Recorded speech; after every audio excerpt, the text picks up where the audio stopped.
Welcome to Let's Talk Recovery Equity, a series of conversations about how we can reach and help more people find freedom from addiction. Our series offers us a space to reflect on some of the complexities of substance use and other mental health conditions, and importantly, to also work to illuminate pathways to greater hope, recovery, and healing. I'm your host, Andrew Williams, Director of Diversity, Equity, and Inclusion at the Hazelton Betty Ford Foundation. And today I'm really excited to introduce you to our special guest, Daisy, who resides in Alaska. Welcome, Daisy. How are you today? I'm good. How are you? I'm doing well. Again, thank you for joining us and being willing to share your unique story of recovery with our listeners and viewers. You know, one of the things that I've had, one of the ideas and new learnings I've had as I've joined the organization is that really the first step to recovery, right, is awareness and recognition and acceptance that one actually has an addiction problem. I'm wondering if you could share with our listeners and viewers, you know, when was that moment for you? And what was it that began to propel you, right, on your recovery journey? I would say my most recent was in 2013.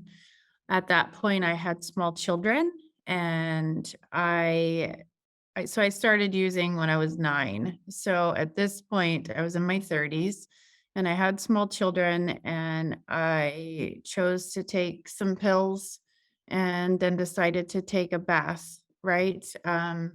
And fortunately, something about my brain made me, come up out of the water. Um, I realized in that moment that my kids would have found me. And that made me really realize that I was continuing a cycle from my own childhood. And from that moment on, I have not used a substance because my children deserve a better life. And I don't want them to see what I had to see. No, thank you. Thank you for being so open and sharing that beginning point, or that most recent sort of beginning point, and the real significance, right, of your love and care for your children as the real force, right, behind your journey toward healing and recovery. Now, I know from our previous conversation that although you currently work in Alaska for the Inlet Tribal Council, you're originally from Oklahoma. So I wonder if you could help contextualize your own experience of addiction and recovery within the context of where you grew up in Oklahoma and how your experiences sort of compare to others in your community. So I'd say over the years, as a small child, so both of my parents were active in addiction and they were separated. So I spent a lot of time with my grandparents, and my grandma was very, very into the tribal culture. So I remember doing powwows and all of the things and really learning elders as a really young child, being able to lean on those people in crisis kind of situations or anytime we needed anything. I got to watch over the years as drugs and alcohol, and now opiates for sure, really started to decimate reservation land over time. But as a small child, it was ingrained in me really quickly, to really become one with nature and Mother Earth and be thankful for all of the resources that have been given. And so it really instilled a level of grounding that I think that I had as a small child that I've been able to link back to as an adult. And that's really what's continued this passion to really get Indigenous culture and awareness out there when it comes to recovery, because those are really key components. Oklahoma's really desolate for the most part. There's not a lot of things to do, right? So you kind of do with what you have available to you. And with two parents that readily had things available. I know that there's the first picture of me. There's a picture of me when I was 5, and I'm actually holding, I don't know, you guys know what a tall boy is, but it's one of the really tall beers. And that was just the norm. That was just the norm back then.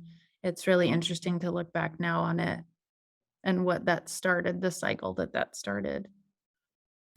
Again, I really do appreciate the window you've given us into those early, what we now call, right, adverse childhood experiences. But I think it's important to me and what you shared, right?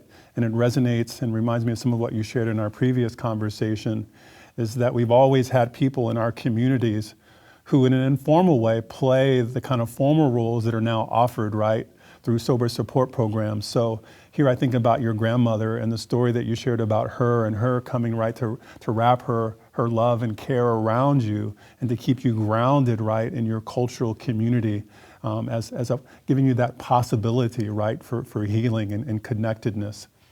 In your response too, you spoke to, the value and the need for greater integration of cultural traditions and cultural resources and worldviews into the healing and recovery process. Was that your experience at any point as you moved through your treatment and recovery journey? So what's interesting to me, as I grew up, I'd say probably 10, maybe 10-ish. By that point, like the reservation lands, a lot of things had been taken over. I can tell you the hospital that I was born in is now a museum. They don't have the native health care that they used to when I was as a child. And it just really started getting decimated over time. um, my grandma had what they said was mental illness. I now know, getting re-ingrained within my culture, that it was actually not. She was actually speaking to her elders, her spirit elders. So there's a lot of pieces, but back in the day, they would just medicate at that point. Like when we think about late 80s, a lot of these pieces were just medicated, right? And so I think in that era, a lot of our culture really got demolished. And I would say, and then I married a military man when I got old enough. And I had really separated from my culture really substantially until we got to Alaska. And when we got to Alaska, I would say the corporations and the boroughs and things of the Alaska Native community up here really wrap around their people. When I saw the tribal health campus up here when I first moved here, I just cried substantially and have really worked since 2009 to reincorporate myself. And now Cherokee Nation has come up here multiple times and they're trying to integrate some of these same systems down in Oklahoma and in North Carolina and things like that. So maybe around the way answered that. No, no. Thank you for beginning to share some pieces, right, of your treatment experiences. And I just love this image that you share with us, right, of when you arrived in Alaska and at the beginning of your work with the Cook Inlet Tribal Council, that you saw this robust, right, suite of services and how it made you cry. One of the elders in my community calls those tears holy water, right? In some ways, a symbol that there's some healing work there, right, that needs to get done, but also they represent the beginning of healing. And I appreciate the way in which you help us understand that moment, right, really as a new kind of platform or a new level, not just in your professional work, right, but in your own story of recovery. And I'm wondering if you could kind of maybe speak a little bit more about any particular moments in your recovery journey, your early recovery moments or other moments, in this continuum that you feel like were really significant in your recovery and that others might learn from? I think my probably when I was 15, I had gone to the doctor and I was having some health concerns and they did all kinds of tests on me and they were pretty sure I had leukemia, and because nobody wanted to face it at that time. They did some further tests and they had found out that I had stunted the growth of my liver because I had started drinking at such an early age. And nobody, you're 15, this is a 15-year-old female. There's no way. So I was actually put on Antabuse, which is now they have naltrexone and a lot of softer medication-assisted treatment. Antabuse was not a soft medication-assisted treatment. However, it saved my life. So being truly put on that and being in a doctor's office where they tell you if you continue to drink like this, you're not going to make it another 90 days. And so really letting the medical model save my life, right? I'd say that was the beginning of my recovery journey in the beginning. I then actually was diagnosed with cancer at 19. So I started fighting for my life in that regard, and that's when I got put on oxycodone for the first time. And so then that started that journey.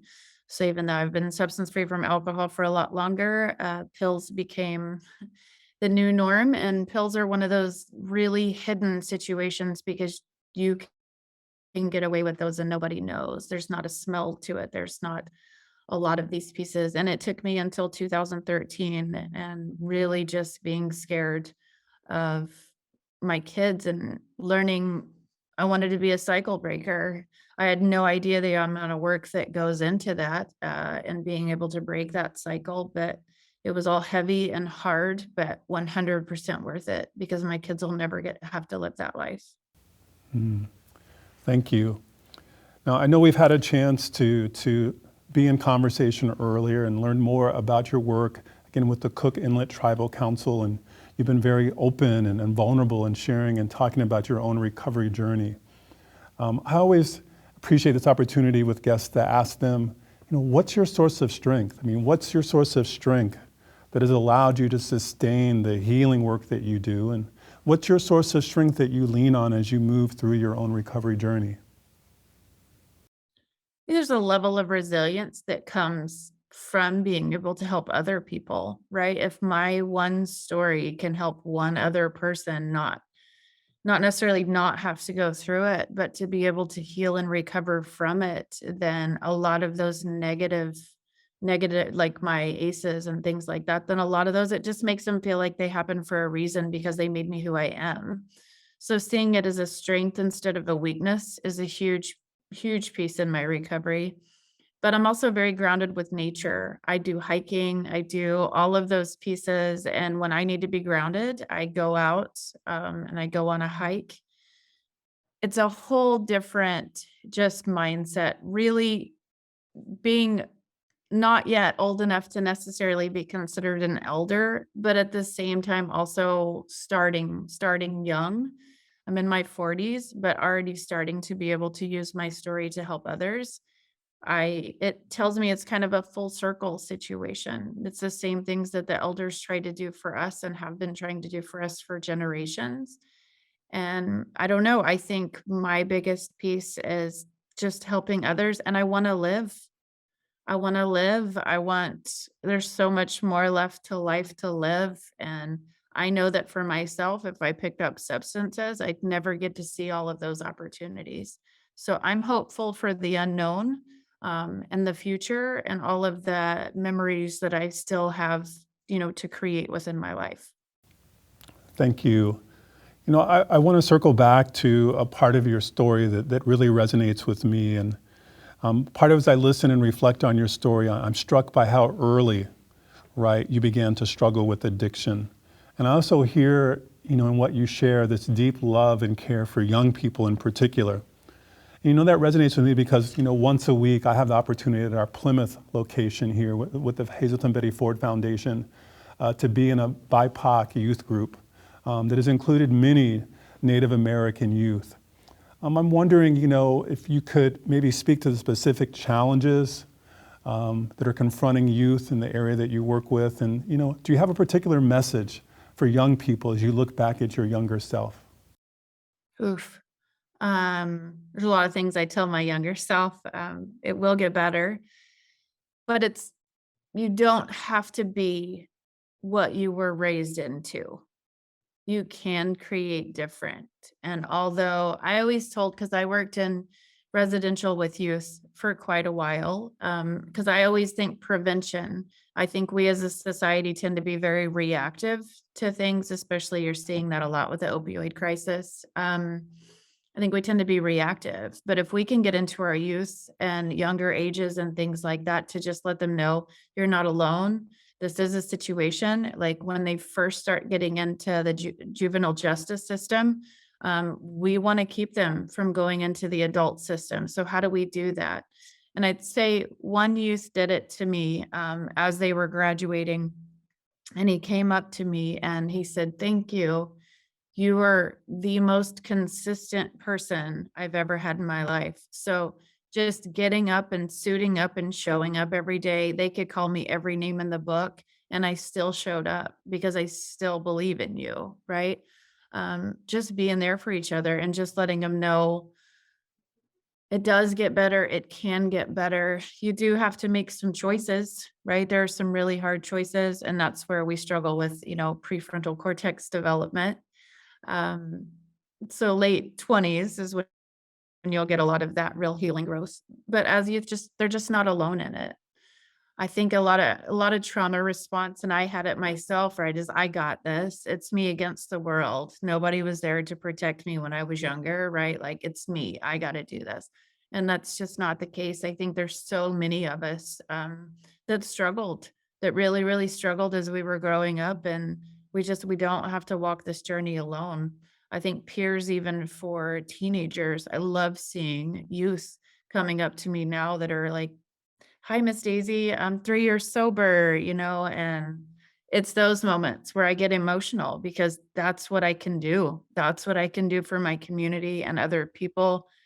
It was hell getting there, doing my own work and those things, but getting into our youth and just telling them you're not alone. And it is okay to feel a lot of the feelings that you're feelings. It is okay. There is a healthier way. Don't mask them by using substances.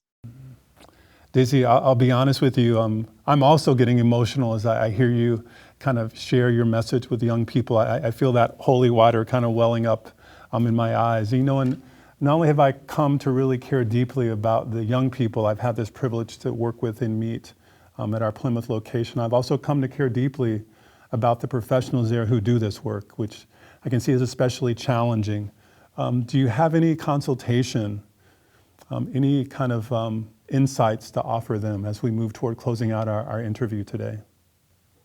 For professionals that work in the field, this is a very heavy field. You have to learn separation techniques, right? So, what I do when I come in the morning is I have a ritual in the morning before in my parking lot at work where I let go of anything that's gone on in my home life with my children or any of my stuff. And I just kind of put it in a bucket. And then I come in and I do work. And at the end of the day, that goes in a bucket and I just kind of swap them out. It takes a lot of time. And like I said, I've been doing it for 20 years. So it takes a while to be able to create those, but trying not to transfer your own onto others. A huge part of that is that you have to do your own work and your own healing before you can truly be to resonate with other people and get through to them. I myself did 6 years of EMDR to really deep dive in and to heal my traumas as much as I possibly could so that now I on the other side of it can really truly be able to separate from it when somebody is telling me there's always going to be stories that are going to hit close to home, right? Um, and also learning those, right? When I deal with a really heavy situation that's very symbolic of something that happened in my childhood, is taking those, learning those grounding techniques, going and taking a walk. Don't book yourself. Don't book yourself back to back when you're dealing with co-occurring and substance use and things like that. Allow breathing room between your people so that you have time to decompress. Is there another particular layer you would add on to those working, especially with young people? Don't be stereotypical.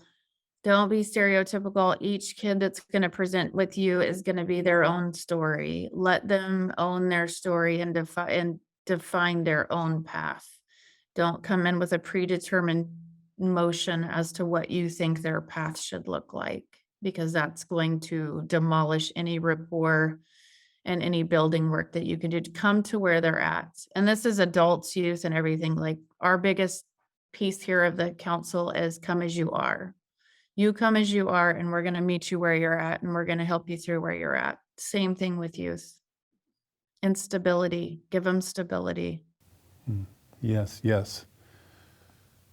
Well, as we move toward closing out our conversation and time together, I'll ask you this question that we invite all of our guests to answer, which again, for those who might be listening from Native communities or non-Native communities, if they're struggling with addiction, struggling and staying on their recovery journey, or they know folks who are navigating addiction and recovery, what kind of consultation, what words of care might you share with them? Sit and listen. So a key piece for individuals that are in recovery, I use a filter, and I recommend that lots of people do this when you go into a conversation and you're helping somebody. Ask them up front, am I listening or am I fixing? Because a lot of times they don't want you to come in and fix, right? They want you to hold their hands while they fix themselves, right? So just sometimes we just need a safe place. A lot of youth, it's the same thing. They just want a safe place. They don't want you to come in trying to fix it and make it all better. So just slow down on trying to make it all better and really just come to where they're at and sit with them. Well, Daisy, thank you again so much for joining us today for this conversation. I so admire and respect the authenticity and the vulnerability that you brought to our conversation today. And sharing your story with us, I have no doubt that your story has offered greater possibilities for hope and healing for those who are listening or viewing our show today. And along the way, of course, I think you've given us some very wise counsel, meaning those of us who are in the field doing the work, with our patients, with our family. You've also given us some really wonderful nuggets to reflect on and to try to manifest, in our work here at the Hazelton Betty Ford Foundation. So thank you. I'm honored. Thank you for having me. To all of you listening or watching today, I want to express my appreciation for you taking the time to join us for this very important and soul-growing conversation. Please let your family, your friends, your colleagues know about these conversations. And please consider coming back often to view more episodes of Let's Talk Recovery Equity. Together, we can advance health equity and bring quality and loving care to all those in need. Thank you.